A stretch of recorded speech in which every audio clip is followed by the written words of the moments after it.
tatlong indomie lang yan. Pansit kanto ng indomie na napakasarap. Nilagyan ko ng repolyo, carrot, ayun lang. Ginisa ko lang siya sa bawang at sibuyas. Ang aming almusal na indomie. Ako'y po magka-almusal ng kanin. Ayan. Parisan ko to ng kanin lamig. Ang pansit canton na niluto ko. Ito yung indomie lang. Ayan. Gawa rin kayo niyan. Napakasarap. Hindi mo na kailangan timplahan pa. Basta igisa mo lang yung bawang, sibuyas.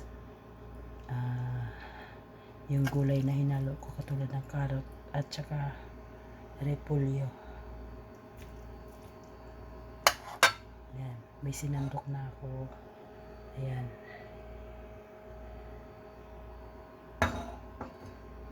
At sasandok pa ako ng isa pa dahil dalawa kaming kakain.